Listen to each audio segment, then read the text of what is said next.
বলছি বাইরের গ্র্যান্ড ক্যানিয়নের কথা আমরা তো সবাই শুনেছি, কিন্তু আমাদের বাংলায়ও যে গ্র্যান্ড ক্যানিয়ন আছে সেই খবর কি তোমরা জানো? হ্যাঁ, গড়বেতার খুব পরিচিত গণগণি, যা এখন ওয়েস্ট বেঙ্গলের লোক বাংলার গ্র্যান্ড ক্যানিয়ন নামেই চেনে। So hello everyone, welcome back to my channel Pratima lifestyle. তো তোমরা সবাই কেমন আছো? আশা করছি তোমরা সবাই অনেক অনেক ভালো আছো, আর আমিও ভালো আছি। তো আজকে চলে আসলাম আমরা গনগনিতে ঘুরতে, গড়বেতার গনগনি, যেটা বাংলার গ্র্যান্ড ক্যানিয়ন নামেই সবাই চেনে। তো এটা গ্র্যান্ড ক্যানিয়ন বলার কারণ আছে, তো তোমাদেরকে সেই কারণগুলো দেখাচ্ছি, তোমরা তবে বুঝতে পারবে। তো দেখতে থাকো ভিডিওটা কন্টিনিউ, তোমাদেরকে আমি সবটা দেখাচ্ছি। তো তোমাদেরকে তো সবটা দেখাবো, তার আগে এতটাই গরম লেগেছে তার জন্য আইসক্রিম খেয়ে নিচ্ছি।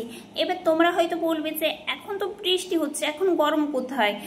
কিন্তু আমার এই ভিডিওটা যখন আমি বানিয়েছিলাম তখন প্রচুরই গরম ছিল। তো ভিডিওটা আমার গ্যালারিতে থেকে গিয়েছিল, তোমাদের সাথে আগে শেয়ার করা হয়নি। আজকে ফোন ঘাঁটতে ঘাঁটতে যেহেতু দেখতে পেলাম ভিডিওটা, তো ভাবলাম যে তোমাদের সাথে শেয়ার করি, তাই জন্য তোমাদের সাথে শেয়ার করলাম আজকে ভিডিওটা।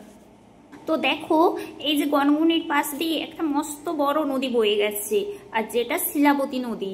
তো তারপর এই যে সিঁড়ি দিয়ে আমরা নেমে যাচ্ছি নিচেতে, তো বিশাল বড় সিঁড়ির ধাপিগুলো, তো অনেকটা নিচুতে নেমে যেতে হচ্ছে। তোমরা যে যে এসেছো শেষে অবশ্যই তোমরা জানো, আর যারা যারা আসোনি এই জায়গাটাকে, আমি বলবো অবশ্যই তোমরা ঘুরে যাও এই জায়গাটা থেকে, কারণ তোমরা এই জায়গাটাতে আসলে অবশ্যই তোমাদের অবশ্যই ভালো লাগবে, সববার ভালো লাগবে। এই যে এখানে তোমরা এত বড় বড় যে পাহাড় দেখতে পাচ্ছ, এইগুলো কিন্তু একটাও পাথর দিয়ে বানানো নয়, এইগুলো এক প্রকার ভূমিরূপ, যা প্রকৃতির সৃষ্টিতে তৈরি হয়েছে। তো এই জায়গাটা এতটাই সুন্দর, সবার সময় কাটানোর জন্য একটা বিশেষ জায়গা হয়ে উঠেছে। তবে তোমরা এই গনগনি আসলে তোমাদেরকে ওঠানামা করার জন্য কিছুটা সাবধান অবলম্বন করতে হবে, কারণ এর উচ্চতা কম নয়, এর উচ্চতা অনেকটা। আসলে এই জায়গা প্রকৃতি এতটাই সুন্দরভাবে গড়ে তুলেছে, যদি কোনো মানুষ সামনে থেকে প্রথমবার চোখে দেখে মনে হবে তার কাছে এটা হাতে তৈরি করাই মনে, কারণ কোথাও চোখ গেলে মনে হবে কোথাও আঁকাবাঁকা রাস্তা, আবার কোথাও বিশাল খাদ। তো এবার তোমরা বলো যে এই জায়গাটাতে তোমরা কে কতবার এসেছো? তো আমি জানি তোমরা অনেকেই অনেকবার এসেছো এই জায়গাটাতে। আর এই জায়গাটা গড়বেতার মানুষের কাছে, প্রত্যেকটা মানুষের কাছে একটা পছন্দের জায়গা।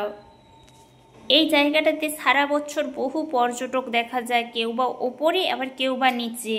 তো আমরা এখানটাকে অনেকবারই এসেছি, আমি বলবো না যে আমি এই জায়গাটাতে আসিনি, আমি অনেকবারই এসেছি। তোমরা আমার ভিডিওতে আগেও দেখেছো যে এই জায়গাটাতে আমি মাঝে মধ্যে এসে ভিডিও বানাই, কারণ এটা আমার পছন্দের জায়গা, আমার ভীষণ ভালো লাগে এই জায়গাটা।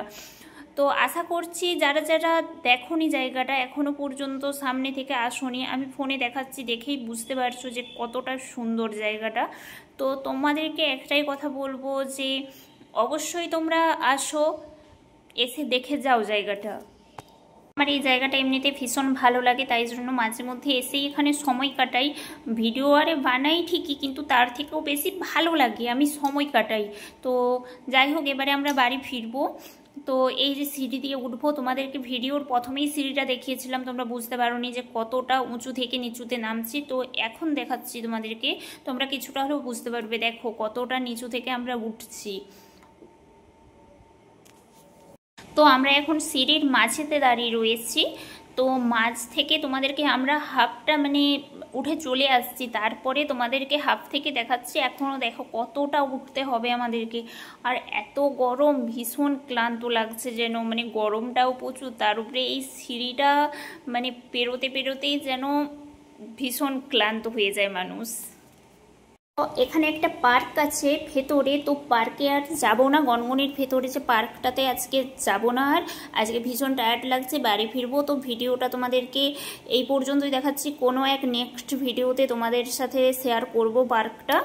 তো ভিডিওটা এই পর্যন্ত, সবাই ভালো থেকো, সুস্থ থেকো, আর দেখা হবে আবার নেক্সট ভিডিওতে। টাটা।